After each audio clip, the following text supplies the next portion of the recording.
नवयोगेश्वर द्वारा माया से पार होने के उपाय, ब्रह्मा और कर्म योग का निरूपण। तीसरे योगेश्वर अंतरिक्ष ने माया के लक्षण बताए, तो योगेश्वर प्रबुद्ध ने माया को पार करने के उपाय बताए। जो माया को पार करना चाहता है, उसे स्वतंत्र रहने के बदले किसी सच्चे संत को गुरु बनाना चाहिए और उसे सद्गुरु की आज्ञा में रहना चाहिए। विलासी और पाखंडी गुरु शिष्य का कल्याण करने के बदले अहित ही करेगा। सो पहले तो ब्रह्मनिष्ठ गुरु को ढूंढो, जिसे मात्र ब्रह्म शब्द के प्रति ही लगाव है, वह गुरु पद के लिए अपात्र है। संत ऐसा ब्रह्मनिष्ठ होना चाहिए कि जिसकी स्मृति मात्र भी शिष्य को पाप कर्म की ओर बढ़ने से रोक दे। जवानी अंधी और उच्छृंखल होती है, सो इस अवस्था में संतों की सद्गुरु की आज्ञा में रहना चाहिए। जो माया से छूटना चाहता है, वह ब्रह्मचर्य का पालन करे, आंखों से भी और मन से भी। रोज एकांत में एक ही बैठक में 3 घंटे तक प्रभु नाम का जप करो। वाणी संयम भी आवश्यक है। प्रतिदिन कम से कम 3 घंटे तक मौन रखो। मौन मन को एकाग्र करके चित्त की शक्ति को बढ़ाता है। वाणी और पानी का सदुपयोग करने वाला ईश्वर का अपराधी है। वाणी और पानी का दुरुपयोग करने वाला ईश्वर का अपराधी है। मन वचन कर्म से किसी को भी मत सताओ। स्वधर्म में भागवत धर्म में निष्ठा रखो, किंतु अन्य धर्मों के प्रति कुभाव नहीं, आदर रखो। रोज प्रार्थना करो। जीव और ईश्वर का पहला संबंध वाग्दान से होता है। रोज प्रार्थना करो, नाथ मैं आपका ही हूं, मेरे अपराधों को क्षमा करना। विवेक पूर्वक विचार करने से माया का मोह कम होता है, अन्यथा मनुष्य अपना बहुत सा समय और धन व्यसन और फैशन में गवाता रहता है।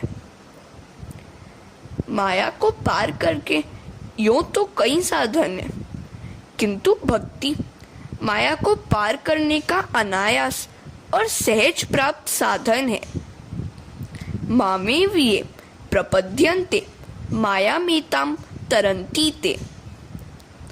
जो मेरी शरण में आता है, वह माया सागर से तर जाता है। कलयुग में श्री कृष्ण का नाम जपने से सद्गति मिलती है। सेवा केवल क्रियात्मक नहीं, भावात्मक भी होनी चाहिए। कलयुग का मनुष्य विलासी है। शरीर की उत्पत्ति ही काम द्वारा होती है। सो इस युग में योग और ज्ञान मार्ग से ईश्वर को प्राप्त करने की अपेक्षा हरि कीर्तन से उनको पाना सरल है। वैसे तो सिद्धांत और यम नियम जानते तो सभी हैं, किंतु पुण्यशाली व्यक्ति उन्हें अपने जीवन में उतार पाता है। नाम जप सरल है, क्योंकि जीव तुम्हारे अधीन है। भगवान का नाम सर्वसुलभ होने पर भी अधिकांश जीव नरकगामी होते हैं। यह बड़े आश्चर्य की बात है। हरे कृष्णा। महाभारत के वन पर्व में यक्ष युधिष्ठिर संवाद आता है।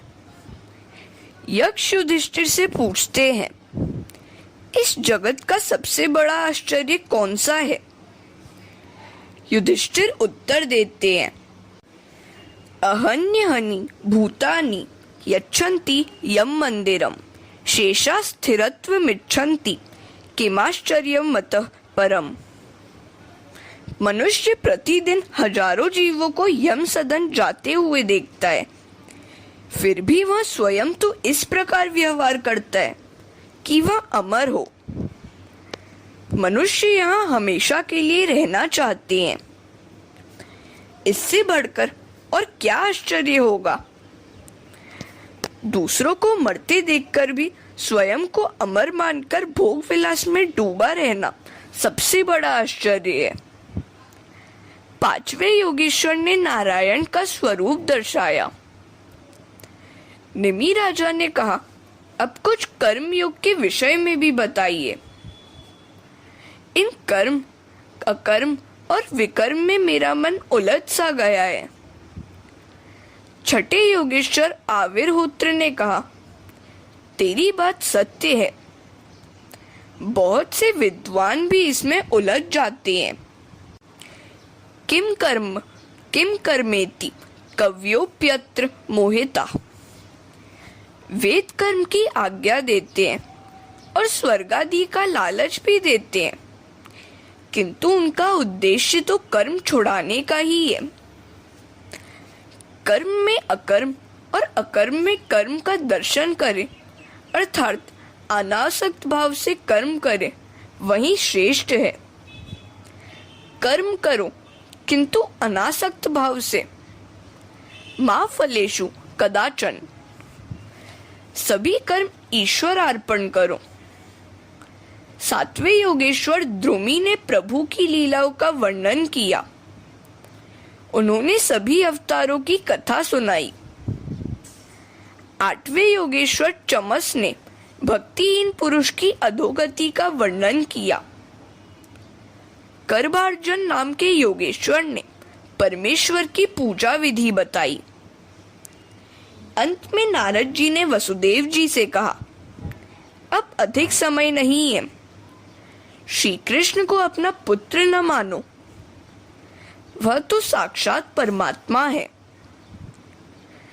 उधर देवगण भी प्रभु से स्वधाम लौटने के लिए प्रार्थना करने लगे। प्रभु ने भी पृथ्वी लोक से जाने का निश्चय किया। द्वारिका में अपशकुन होने लगे। वृद्ध यादवों ने भगवान के पास आकर कहा, प्रभु, यहाँ रहना इष्ट नहीं है, क्योंकि ऋषियों ने श्राप दिया है। प्रभास क्षेत्र में बसना ठीक रहेगा। और सब वहां जाने की तैयारी करने लगे। उद्धव जी ने यह सुना तो वे समझ गए कि भगवान यादवों का संहार करके इस लोक का त्याग करने की तैयारी कर रहे हैं। वे प्रभु के पास आए और कहने लगे, मैं आपकी शरण में आया हूं। आपके विरह में मैं जी ही कैसे सकूंगा। आप जहां जाएंगे मैं भी वहीं आपके साथ चलूंगा। हरे कृष्णा। उद्धव जी भगवान से कहने लगे, आप जहां जाएंगे मैं भी वहीं चलूंगा। तो भगवान उद्धव जी से कहते हैं, अरे उद्धव जी, जब तुम मेरे साथ आए ही नहीं थे तो फिर साथ चलने का प्रश्न ही कैसा। यह संसार तो सपनों का खेल है, माया है, भ्रम है, असत्य है। सत्य तो केवल आत्मा ही है। भगवान ने उद्धव जी को त्याग और संन्यास का उपदेश दिया। उद्धव जी कहने लगे, त्याग और संन्यास का मार्ग बड़ा ही कठिन है। मुझे कोई सरल मार्ग दिखाइए। मुझे कृपा करके ज्ञान दीजिए। भगवान कहने लगे, मैंने तुम्हें मनुष्य जन्म देकर क्या कम कृपा की है। अब तो तुम्हें स्वयं ही अपने पर कृपा करनी होगी। स्वयं अपना गुरु बनकर अपना उद्धार करना ही होगा। आत्मा ही गुरुरात्मैव। आत्मा ही आत्मा का गुरु है। ईश्वर ने तो कृपा की ही है। अब तो स्वयं जीव को ही अपने पर कृपा करनी है। जीवन का लक्ष्य निर्धारित करके लगन से उसे प्राप्त करने का प्रयत्न करोगे तो सफलता अवश्य मिलेगी। अधिकतर जीवों को अपने लक्ष्य का ज्ञान ही नहीं है। जीवन का लक्ष्य है प्रभु की प्राप्ति।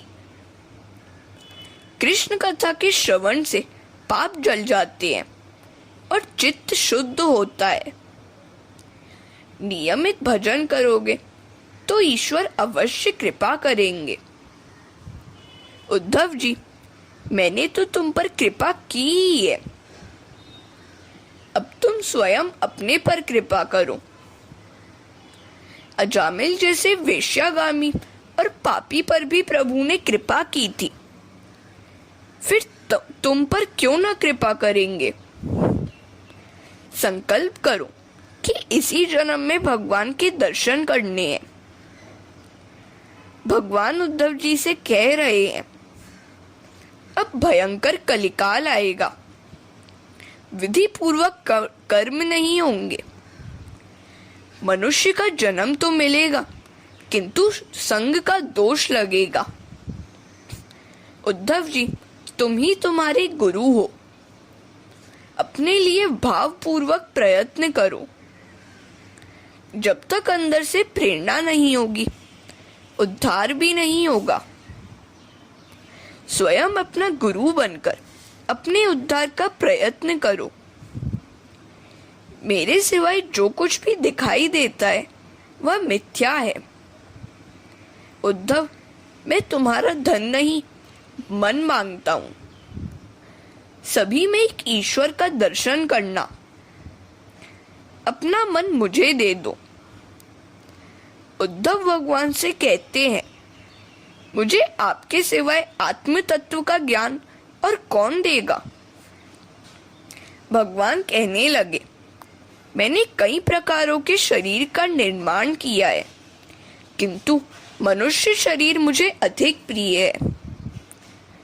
इस मनुष्य शरीर में जीव तीक्ष्ण और एकाग्र बुद्धि युक्त होकर ईश्वर का साक्षात अनुभव कर सकता है। इस संबंध में अवधूत दत्तात्रेय और यदु राजा का संवाद सुनने योग्य है। हरे कृष्णा। दत्तात्रेय जी द्वारा किए गए 24 गुरुओं की कथा। भगवान उद्धव जी से कहते हैं, यदु राजा ने श्री दत्तात्रेय से ऐसे ही प्रश्न पूछे थे जैसे आप मुझसे पूछ रहे हैं। यदु राजा ने देखा कि त्रिकालदर्शी अवधूत ब्राह्मण निर्भयता से विचर रहे हैं, सो उन्होंने पूछा, दत्तात्रेय जी, आपकी भांति मेरा शरीर पुष्ट नहीं है। जिस काम और लोभ की अग्नि में संसार के अधिकांश लोग जल रहे हैं, उससे आप बिल्कुल प्रभावित नहीं होते हैं। आप अपने ही स्वरूप में स्थित रहते हैं। आप अपनी आत्मा में अनिर्वचनीय आनंद का अनुभव किस प्रकार कर पाते हैं। दत्तात्रेय जी कहते हैं, राजन, मैंने जान लिया है कि सांसारिक जड़ वस्तुओं में आनंद नहीं है। जड़ वस्तुओं में से मैं मन को हटाकर सभी के दृष्टा आत्म स्वरूप में अपनी दृष्टि को स्थिर करके दृष्टा का दर्शन करता हूँ। दृश्य में से दृष्टि को हटाकर जो दृष्टा में स्थिर करता है, उसी को आनंद मिलता है। राजन, आनंद बाहर के विषयों में नहीं, भीतर है। मैंने अपनत्व को भुलाकर दृष्टि को अंतर्मुख कर लिया है। मैंने अपने ही स्वरूप में स्थित कर लिया है। प्रारब्ध जो भी देता है उसको आनंद से स्वीकार करना चाहिए। तुम भी अपने को स्वयं सुधार लो। दीक्षा गुरु एक होता है, किंतु शिक्षा गुरु अनेक हो सकते हैं। मैंने एक नहीं 24 गुरुओं से ज्ञान पाया है। मेरे गुरु के नाम आदि इस प्रकार है। धरती मेरा पहला गुरु है। मैं प्रभात में उसे वंदन करता हूँ। हाथ क्रियात्मक शक्ति के प्रतीक है। निश्चय करो कि परमात्मा को पसंद आए वैसे ही काम करूँगा। माता की भांति मेरी रक्षा करना। धरती बहुत कुछ सहकर भी सबको सुख ही देती है। मैंने धरती से सबके प्रति सद्भाव और सहन शक्ति सीखी है। वायु मेरा दूसरा गुरु है। वायु से मैंने संतोष और निसंगता सीखी है। आकाश मेरा तीसरा गुरु है। आकाश ने मुझे सिखाया है कि आत्मा आकाश की भांति अनादि और अविनाशी है। ईश्वर उसी की भांति सर्वव्यापी है। जल मेरा चौथा गुरु है। जल से मैंने शीतलता और मधुरता का उपदेश पाया है। जल की भांति साधक को शुद्ध रहना चाहिए। मधुरभाषी और शीतल स्वभाव युक्त होना चाहिए।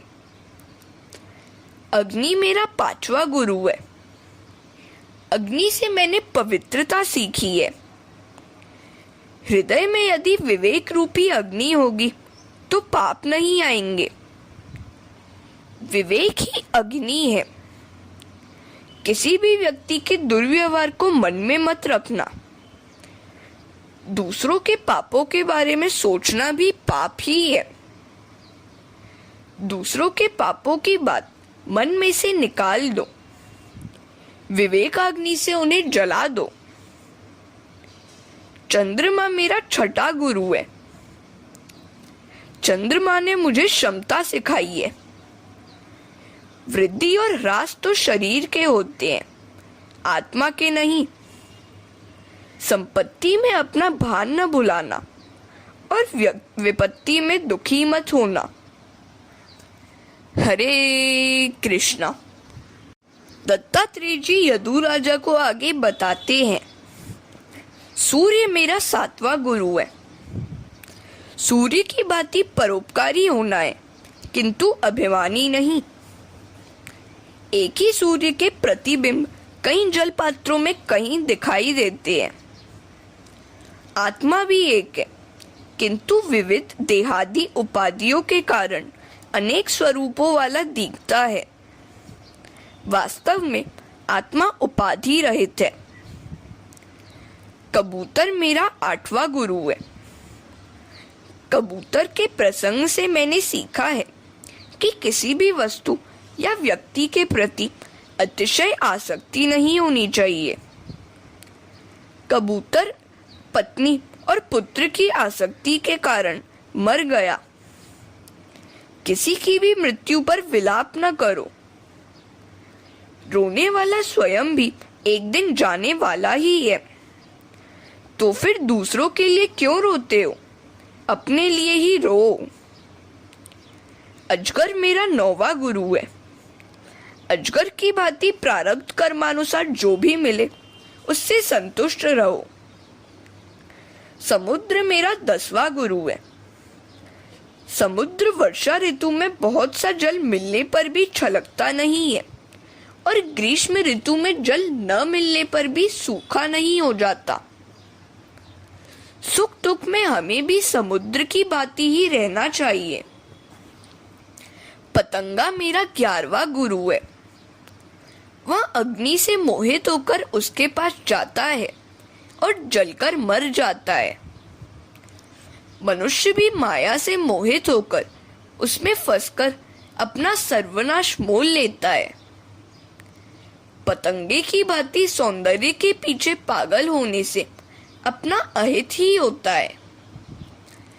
जगत के विषय बाहर से सुंदर है, भीतर से नहीं। सुंदरता तो कल्पना मात्र है। एकमात्र श्री कृष्ण ही सुंदर है, उन्हीं से प्रेम करो। भ्रमर मेरा 12वां गुरु है। भ्रमर की भांति सार ग्रहण करो, किंतु आसक्त न बनो। भ्रमर ने कमल में आसक्त होकर अपने हाथों से प्राण धो लिए। वह लकड़ी तो छेद सकता है, किंतु कमल की कोमल पंखुड़ी को नहीं, क्योंकि उसे कमल के प्रति आसक्ति जो है। यह संसार भी कमल जैसा है, जो अपनी विषय रूपी गंध में जीव भ्रमर को फंसा देता है। भ्रमर कमल की पंखुड़ियों के खुलने की सोचता है, किंतु हाथी तब तक उसके सारे सपने उजाड़ देता है। मनुष्य भी सांसारिक विषयों में फंसकर अपने को लुटा देता है। सो विषय सुख में मत फंसो। हाथी रूपी काल कुचलकर नष्ट कर दे, उससे पहले ही सर्वस्व का मोह छोड़कर प्रभु से मन को जोड़ लेने वाला व्यक्ति काल को हरा सकता है। जिस प्रकार भ्रमर में लकड़ी को कुरेदने की शक्ति है, उसी प्रकार मनुष्य भी बड़ा ही शक्तिशाली है। मनुष्य यदि चाहे तो नारायण भी बन सकता है, किंतु उसे पहले आसक्ति का त्याग करना है। मधुकृत के दो अर्थ हैं, भ्रमर और मधुमक्षिका।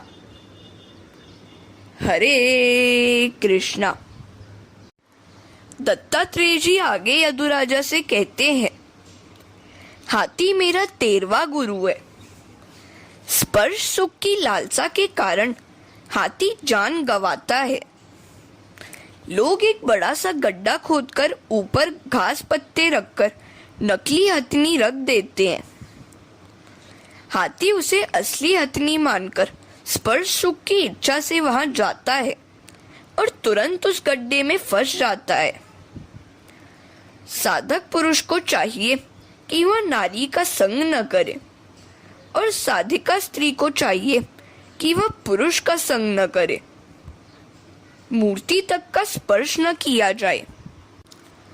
पदापि युवती भिक्षुर मास प्रेषेद दार्वीमपि। मधुमक्षिका मेरी 14वीं गुरु है। मधुमक्खी द्वारा एकत्रित मधु शिकारी छीन ले जाता है। योगी भी बिना उद्यम किए ही भोग पा सकता है। धन का संग्रह करने के बदले दान करो। मेरा 15वां गुरु हिरण है। जिस प्रकार स्पर्श सुख की लालसा से हाथी का नाश होता है, उसी प्रकार संगीत श्रवण की लालसा से हिरण का नाश होता है। सो योगी को गीत, नृत्य, संगीत आदि विषयों का त्याग करना चाहिए। मेरी 16वीं गुरु मछली है। रस सुख की, जिह्वा स्वाद की लालसा मछली को मारती है। कांटे से लगाया गया मांस मछली खाने जाती है और मर जाती है। मनुष्य को भी यह जिह्वा बड़ी परेशान करती है। सभी इंद्रियों को जीतकर भी यदि जिह्वा को नहीं जीता तो नाश ही होगा। जो रसना को जीतता है वह सर्वस्व को जीत लेता है। जितम सर्वम जिते रसे। दत्तात्रेय जी ने इस प्रकार शब्द, स्पर्श, रस, रूप और गंध, इन 5 विषयों की चर्चा की। एक ही विषय का सेवन करने पर भी हाथी, भ्रमर आदि का नाश होता है, तो सभी विषयों का सेवन करने वाले मनुष्य की तो कैसी दुर्गति होती होगी। मृत्यु के पश्चात सुनाया जाने वाला गरुड़ पुराण मनुष्य को मृत्यु के पूर्व ही सुनना चाहिए। कुरंग मातंग पतंग मृडमाना हता पंच भिरेव पंच। एक प्रमादी स कथम न हन्यते यह सेवते पंच भिरेव पंच। पतंगा, हाथी, हिरण, भ्रमर और मछली मात्र एक विषय की आसक्ति के कारण मर जाते हैं, तो 5 विषयों का उपभोग करने वाला प्रमादी मनुष्य क्यों न मरे। एक वेश्या मेरी 17वीं गुरु है। पिंगला नाम की एक वेश्या धनवान ग्राहक की प्रतीक्षा में सारी रात जागा करती थी। एक बार उसने सोचा कि कामी पुरुष के लिए जागने की अपेक्षा प्रभु के लिए जागकर उनको ही क्यों न पालूं, और उसने विषयों का त्याग किया। उसने कामी पुरुष की प्रतीक्षा में जागते रहना छोड़ दिया। अब मैं केवल प्रभु को ही प्रसन्न करने का प्रयत्न करूंगी।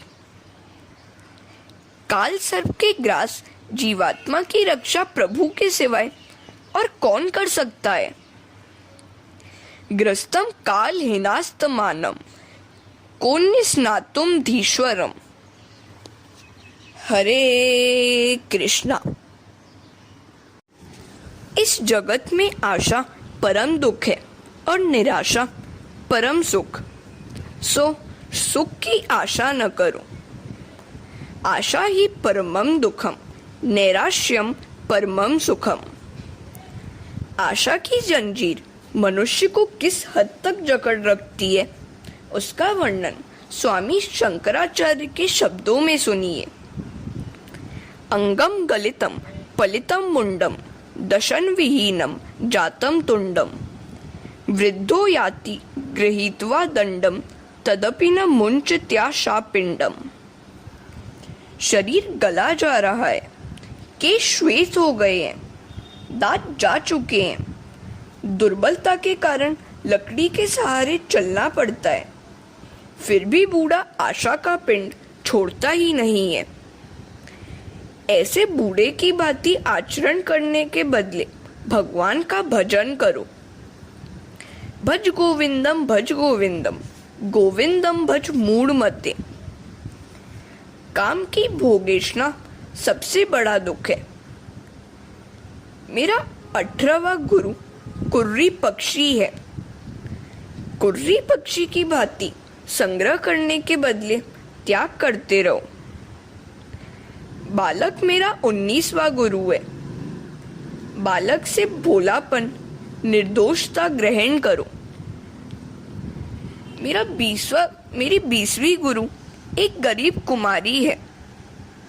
उसकी मंगनी के लिए कुछ मेहमान आए थे। घर में चावल तैयार न थे, तो वह मूसल लेकर बैठ गई, किंतु उसने सभी चूड़ियां उतार दी, क्योंकि यदि चूड़ियां रहने देती तो मूसल के शब्द करते समय खनक होती और मेहमान जान जाते कि इस घर में चावल तक नहीं है। इस प्रकार बस्ती में रहने से कलह कलेश होने की संभावना है। सो साधु को एकांतवास करना चाहिए। मेरा 21वां गुरु बाण बनाने वाला लोहार है। वह अपने काम में इस प्रकार मग्न रहता था कि रास्ते पर से धूमधाम से जाने वाली राजा की सवारी की ओर भी उसका ध्यान नहीं जाता था। लौकिक कार्य में तन्मयता के बिना सिद्धि प्राप्त नहीं होती है, तो फिर परलौकिक कार्य में ईश्वर की आराधना में तो तन्मयता के बिना सिद्धि मिल ही कैसे पाएगी। ध्याता, ध्यान और ध्येय जब एक रूप हो जाते हैं, तभी जीव कृतार्थ हो सकता है। मेरा 22वां गुरु सर्प है।